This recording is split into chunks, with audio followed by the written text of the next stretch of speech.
Greetings to everyone out there in the No DQ galaxy. Welcome to NoDQ.com's predictions video for NXT Takeover Chicago 2.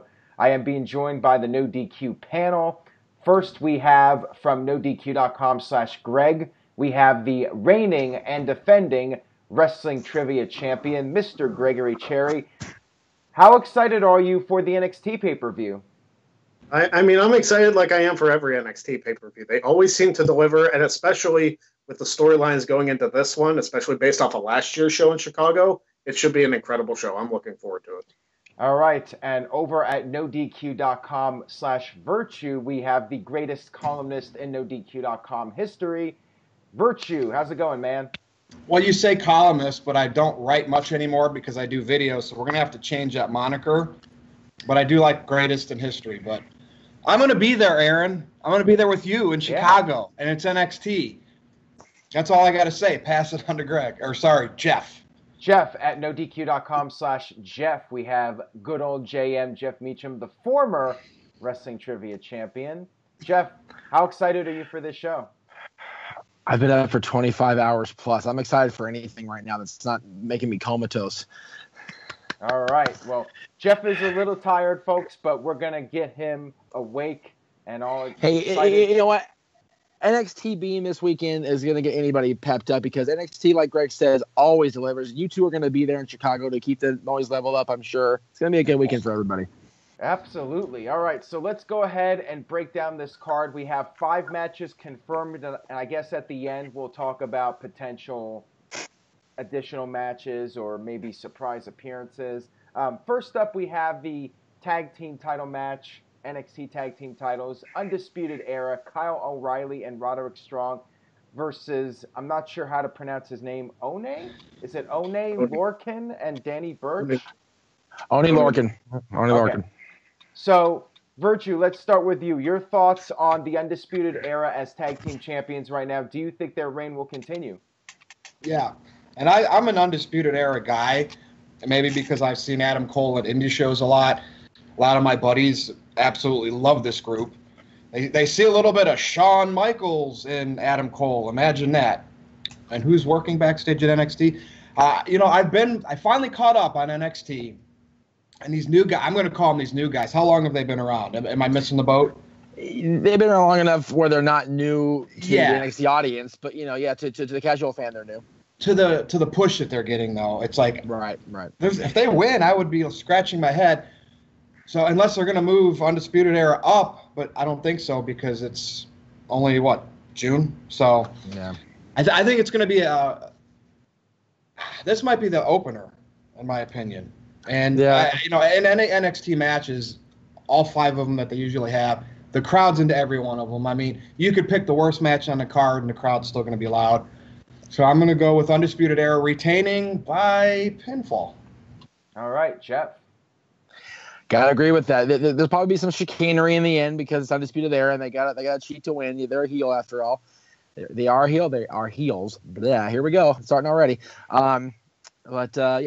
going to be a good match. Oni Larkin and Burch, they're both really solid wrestlers, and it's going to be one of those things where they're going to do everything they can. They're going to throw everything they can at Roderick and O'Reilly, but it's going to come down to Undisputed Era retaining the titles. Greg? I'd be basically repeating what you guys said. I don't see the Undisputed Era losing the championships anytime soon, really. I think this is more of a showcase match for Lorcan and Burch than it is anything. Yeah. I believe, and correct me if I'm wrong, because I could be, that this is their first takeover match, period, for Lorcan and Burch. Yeah. I believe that's accurate, but I maybe there was a singles match along the way somewhere. I don't remember a singles match, at least not recently. So I think somebody's going to have a red chest too, I believe. Oh yeah. Just ask Daniel Bryan how that worked in the Greatest Royal Rumble. There will be blood. Yeah. But I'm thinking Roderick Strong and Kyle O'Reilly retain. I'm becoming a big Kyle O'Reilly fan. He's very underappreciated. I agree with you guys. I think the champions are going to retain. I am not familiar with Lorcan and Burch at all. I don't think I've ever seen them wrestle. I don't believe they've competed at TakeOver before because I'm just not familiar with them. So I'm curious to see how this match goes. Remember, folks, I don't watch the weekly NXT show, so I'm not really up to speed with some of the newer acts. I do think the champions will retain, though. So let's move on here and talk about the women's championship match, which is Shayna Baszler versus Nikki Cross. Did we just lose somebody? And we are back. Little technical difficulties. Virtue and Greg have switched spots. So now Virtue's next to me. There you go. All right. Next match is Shayna Baszler versus Nikki Cross for the NXT Women's Championship. Like the previous match, I do not see a title change here. I think Baszler will retain the women's title. It looks like Nikki Cross is not going to be part of Sanity for now, although Sanity hasn't actually debuted on SmackDown yet. WWE could still call her up and have her debut with the group. Jeff, your thoughts on this match? Do you think the champion will retain? Do you think Nikki should go to SmackDown with Sanity, or do you think she's best off staying in NXT right now? There's a lot of questions there. I think Shayna will retain. I think she'll retain by getting herself disqualified because Nikki's so crazy that she'll have to resort to getting herself disqualified to hang on to her title. So there's that. I don't think Nikki is going to go up to Sanity on SmackDown just yet, but I think if they have it debuted by the time, by SummerSlam or whatever, I think they'll call her up with them because I think that Nikki being part of that group was a huge part of that group when they were in NXT, and I think not calling her up now is kind of it seems unfocused. So, all right, Greg. Yeah, I have to agree with that. I think Baszler's actually going to straight up defeat Nikki Cross. I don't think it's going to be a DQ. She might cheat, much like Undisputed Era, but I think they kind of want to build Baszler into more of a complete badass, like that Ronda Rousey type person. And she's proven that. And I enjoyed her matches against Ember Moon. They were a great couple of matches for the past couple takeovers. So I think Nikki Cross is going to have another good performance here today. Today. I wish it was today. I wish TakeOver was today. Yeah, right. She'll have a good performance at TakeOver, but it will be Baszler in the end. Virtue? Shayna is going over. I think Nikki's going to tap or pass out. I think this is going to be a stiff match. I hope it is. I hope there's some realism in it, like Jericho versus Naito. But I think that they could do an injury angle with Nikki Cross because of Baszler, and maybe that's how they get Nikki to the main roster. So I'm looking forward to this match as long as they give it enough time. Sometimes it seems like the women's matches in NXT are just kind of the filler matches, to be honest with you. No disrespect, but, that's what it seems like. So I think Shayna's going to win by submission to retain. Good prediction. Good predictions. I think you guys all had good predictions here. I agree with you that Shayna Baszler will retain. And like you said, Virtue, I feel like this match will probably not get as much time as they might deserve to be able to go out there and have the best match possible. Because I look at two matches on this card that I think are going to be given a lot of time. And one of those matches is the next match we will discuss, and that's the singles match between Ricochet and Velveteen Dream, which, for me, believe it or not, this is the match I actually think might steal the show. For some reason, my expectations are really high for this one. I think these guys are going to have a really hot match. I think it's going to be unbelievable. And I think it could potentially be even better than Ciampa versus Gargano. And that's really saying a lot. But I have very high expectations. I'm not sure how you guys feel. I think Greg agrees with me. I think it's going to be one of the best matches of the year. And I think both guys are just building momentum. They're red hot, white hot, whatever you want to say. As far as who wins this match, I mean, I'll give my prediction last. Greg, let's start with you. Your thoughts on the match? Who cares who wins? I just want to see it. Exactly. Right. And you know what? Props to the Velveteen Dream, because he's only 22, and he's this good already. I mean, it's ridiculous. Ricochet, we know his history. He worked the Indies, he worked PWG, and he worked in Lucha Underground as Prince Puma.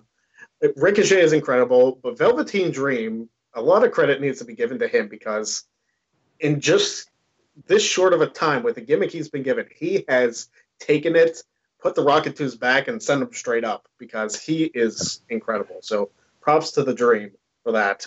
As far as who wins, I'm actually going to pick the Velveteen Dream to steal a win here from Ricochet, whether it's like a handful of tights. I expect it to be like a high flag match, and then Velveteen Dream cheats somehow to pick up the victory, and maybe their storyline will continue. So I'm taking the Dream for this one. Jeff? Yeah, before I go into my prediction, I just got to say, I don't know how many of you were on the NXT house show circuit before Velveteen Dream debuted. Patrick Clark, who had not been the Velveteen Dream yet, was kind of working this character on the NXT house show circuit, and it didn't really bite with the audience. People are kind of crapping on it, and now they're looking back going, I wonder if that's what it was in the first place. Amazing athlete, amazing wrestler. He is only going to get better, which is frightening when you think about it, because he's already amazing. As far as the match at TakeOver goes, it's going to be the match of the night, in my opinion. I think, if Aaron said, it's going to be a match of the year candidate, no question, unless they have a complete flop of some sort of spot or whatever. It's going to steal the show, and I think that Velveteen Dream needs to win more than Ricochet does, if that makes any sense, because his biggest match so far has been the loss to Aleister Black. He needs a big moment in a victory. All right, so everyone's talking about this match, but I'm more interested in it because of the character of Velveteen Dream, which I believe Shawn Michaels has a lot to do with. I don't know that for sure. It's just my gut instinct. We know Terry Taylor, Shawn Michaels, Triple H. These guys are working down there. So everybody's going to watch it for the spots. I'm going to watch it for, which usually you don't see in a match like this, the psychology. I'm actually going to go Ricochet. I don't know why. It's just a gut feeling. I think Ricochet is going to win. But as long as we have some of those, remember on the NXT episode where Ricochet flipped over the top rope and landed on his feet right in in a front sick of him. move and stared at him, that feeling, I want spots like that in the match. I want psychology. So to me, I'm watching it for those things. The spots, false finishes, whatever happens will just be a bonus. Velveteen Dream will be defeated, in my opinion. Man, that is a very solid prediction, and I think this one's tough to call. Like Greg said, it really doesn't matter who wins, and I could see this feud continuing past this show, in which case I think there would be a better argument for Velveteen Dream to win. But at the same time, I feel like Dream almost doesn't even need the win. I feel like Ricochet could probably benefit more from the win. Velveteen Dream has such a great character that I think he'll be okay even in defeat. I think Ricochet needs it more. So I'll go ahead and agree with Virtue and say Ricochet wins this. And Aaron, Shawn Michaels lost a lot of matches in his career at WrestleMania too, and did it really affect him? No. I see that vibe where a win or loss doesn't matter to Velveteen Dream. Yeah. So we're split down the middle on this one. Let's move on here and talk about the NXT Championship matchup. We have Aleister Black defending against Lars Sullivan. Jeff, you brought up the NXT house shows. Last year when I went to the one in Portland, there was two guys that really stood out to me. One of them was Velveteen Dream, as you mentioned. I know some people weren't really sold on him yet, but when I saw him in Portland, I was impressed. The other guy I was impressed with was Lars Sullivan, not because he's one of the best wrestlers in the world or anything, just because I think he has a really good look and he has that star presence, in my opinion. So I'm not sure how this match is going to go. I know some people are having mixed feelings about it, but it's going to be a big test for Lars Sullivan in a high-profile match like this. We'll see if he can really stand out or not. Let's start with you, Virtue. Your thoughts on this match. Do you think Lars has what it takes to be a major star? He does, and if this was the main roster, I think he would win the title here at this show with Vince McMahon pulling the strings. But I think Aleister Black will retain. We need a longer reigning, almost had it for a few shows, but I think we need a longer reigning champion. In NXT fashion, I could see at some point at a house show, like we've seen in the past, Black loses it to Sullivan and something weird like that. But here at this event in Chicago, and I get from Aleister Black, and maybe it's when he does the flip back and he sits Indian style, I get that CM Punk vibe. So I think the crowd is really going to love this match. And I just think that whoever makes these decisions in NXT to put who over, Triple H, I think they're going to make Aleister Black go over. But I don't know how. how do you protect Lars Sullivan being such a big badass? Yeah, that's a great question. I mean, granted, it is Aleister Black, right? So he could get a black mass or whatever it's called out of nowhere. So I don't really know how the finish is going to happen. I'd like to say like a DQ or something weird like that, but I'm just going to go Aleister Black. Well, I think I don't know how though. Yeah. I can't really say. I think Aleister will win clean with his finisher. I think it'll be a good back and forth match, but I think in the end Aleister will pull it off and win clean. Jeff, let's get your thoughts on the match.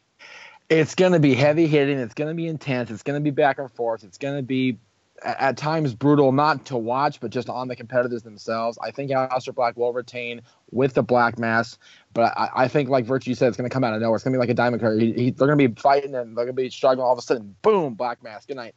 Over. All right, Greg?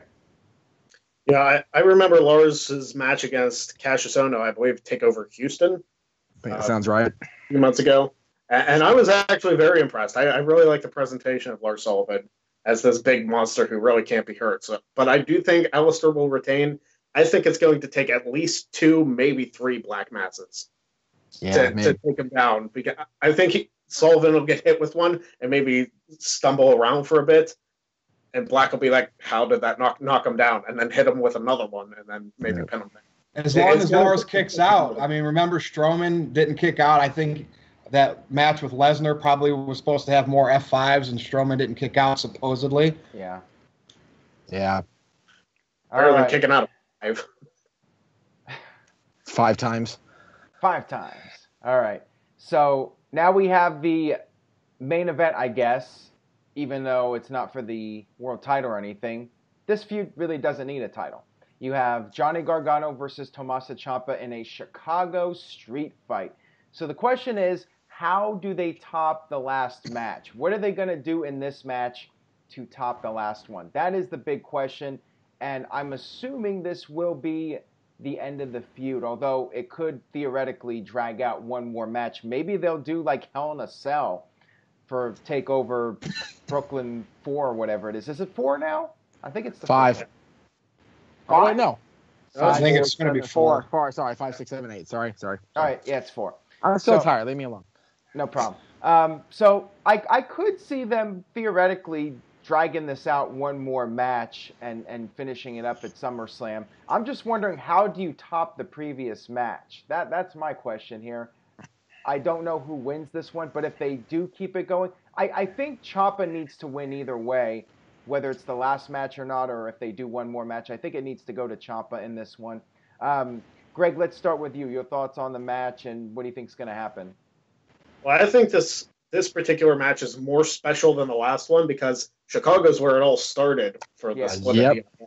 It was last year where it was the end of the show. We thought it was the end of the show. We saw the little graphic at the end, be like, oh, the show's going off the air. And then you see Ciampa grab Gargano. Gargano have that like shock look on his face, like, what are you talking about? And then whipping him into the stage. Like just that like couple seconds is so underappreciated for the storytelling. Like Ciampa looking at Gargano, telling him something, and Gargano's like, what? And then just attacks him.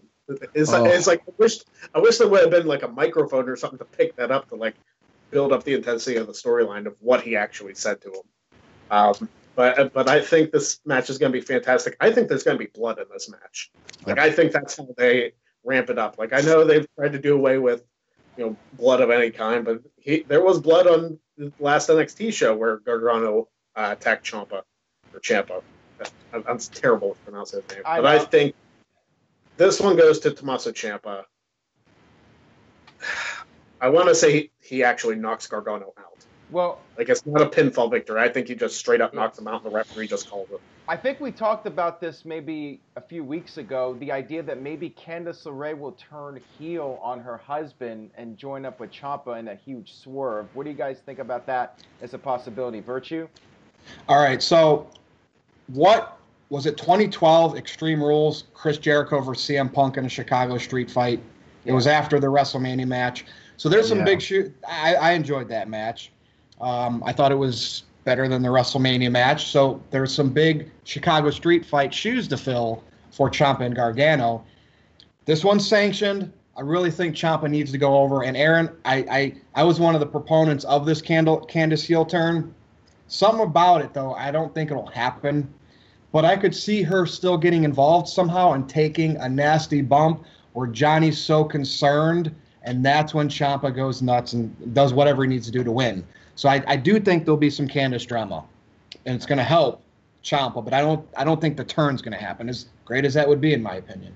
All right, Jeff? All right. I got kind of a slow burn to what is going to be the ultimate end game here. I think that they're going to beat the absolute dog crap out of each other for a long, long period of time. There's going to be blood, like you said. There's going to be mayhem and destruction, and I think Ciampa's going to get to the point where he's about to literally hit the kill strike on Gargano, and Candice comes in and pleads with him, "Don't do it," and then Ciampa lays out Candice, and that fires Johnny up to try to fight back. And he still can't fight back, and Ciampa still wins, like Greg said, by a knockout. There's gonna be blood loss, or whatever. He won't be able. It won't be a pinfall. He just won't be able to continue. It'll be that brutal. Do you think that this match will close the show? I think this match should close. The Coach Jeff Meacham. Here's the thing: this has been built up, like Greg said, for an entire year. It was at this event 1 year ago that Ciampa threw Gargano into the stage. So it's been a build. They have to, if it's going to be the blow off, it's going to be the last match of the series. They have to have it be the main event. And with all due respect to Aleister Black and Lars Sullivan, they have not had the story that Gargano and Ciampa have had. So I agree.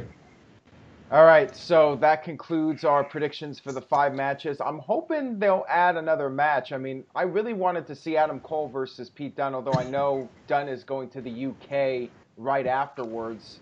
I think Cole is too. Yeah, Cole is also, but I'm just bummed out because I think that match for the North American title would really seal the deal for this pay-per-view, be the little icing on the cake. Yeah. The crowd would just love that. So I'm a little bummed about that. Well, he should be ringside with Undisputed, right? You'd think maybe, or medal into that match. I mean, if he was there, you'd think he'd be defending the title. Right. So plus, you have North American title versus UK championship. So it'd be a cool little story to go there too. UK champion after the tournament happens. Watch they have an impromptu match and Cassius Ohno accepts his challenge and gets beat. Now, poor Chris Hero. Seriously, I had to, Jeff. We talked. You know what I mean? I know. It's just the way they book him. I just love Chris so much, and I know he's getting paid, and that's awesome. But it's just brutal. Yeah, it feels like a few other key names are missing from this show as well. No EC3 match on this show. Yeah, what's up with that? Yeah. Dark matches at NXT when you're there? Yeah, they usually do like 1 or 2 matches. Like EC3 versus Adam Cole in a dark match. That's a hell of a match waste on a dark match, though. Well, they might air it on the next NXT Weekly show. Oh, maybe. Yeah, that's true. Because they normally film those like before. Yeah. Yep. So we'll go ahead and do the plugs here and wrap this up. Now, in addition to your plugs, let me know if you think there's any surprises that you might see at the NXT pay-per-view. Any predictions you have regarding a person who might be shown in the crowd, maybe a new NXT signing. Any thoughts on that? So, Virtue, let's start with you. Well, follow me on Twitter at @NoDQ_Virtue, and then you'll see the rest of my stuff. And no, I don't think we're going to have anything like that. Not at this particular Takeover Money in the Bank weekend. Gotcha. Greg? You can follow me on Twitter at PASensation or NoDQ.com/Greg. Pro Wrestling Tees. I got my own store if you want to check that out. Wrestling Trivia Challenge. The season 4 finale is coming later this week, where I defend my championship. So we'll see how that goes. That's all for me. And I don't think maybe like somebody like Keith Lee, because I think he just got signed, didn't he? Yeah, I'm pretty sure he did. If anybody, I think he might get a big reaction in Chicago, because I think the Chicago crowd, one of the smarter crowds, they should know who he is. Yep. And at Money in the Bank weekend, I will have my Virtue's Rage shirts for only $15, which is way less than if you buy them with shipping and handling from Pro Wrestling Tees. And you get it handed over from me. Can't get better than that. Can't get better than that. Yeah, sure. $15. It's got the No DQ logo on it. All right, Jeff. Hurt my throat doing that damn promotion. NoDQ.com/Jeff, Twitter and Instagram _Jeff Meacham. They all kind of go to the same place. It's all good. So to review, Greg Cherry has a Pro Wrestling Tees store. No DQ has a Pro Wrestling Tees store. And now Webmaster Wade Needham has a Pro Wrestling Tees store for ring scoops. Okay. So, yeah. So follow me on Twitter and Instagram _Jeff Meacham and buy the shirt on Pro Wrestling Tees. All right. Now, he hasn't signed yet from what I've heard, but maybe there's a possibility somebody like Eli Drake will show up at NXT Chicago. That would be really interesting. Isn't he still a current champion in TNA right now? Or, excuse me, Impact Wrestling? I don't even know the timeline of everything in TNA right now. I just know he did appear at the last tapings, but he's not booked for Slammiversary. So, okay. To me, that's more of a Brooklyn time frame, if anything. But maybe, yeah, it might be too soon. Yeah, I think most likely there's not going to be any surprises, but I would not rule anything out when it comes. I think if it's going to be anybody, it's somebody like Eli Drake. Do you think the WEF thing comes over? If he comes over, do you think they nix that? I think they'll see how it goes. If they start chanting dummy for Sean Ricker in the crowd, then they'll go with it. All right. What about James Storm?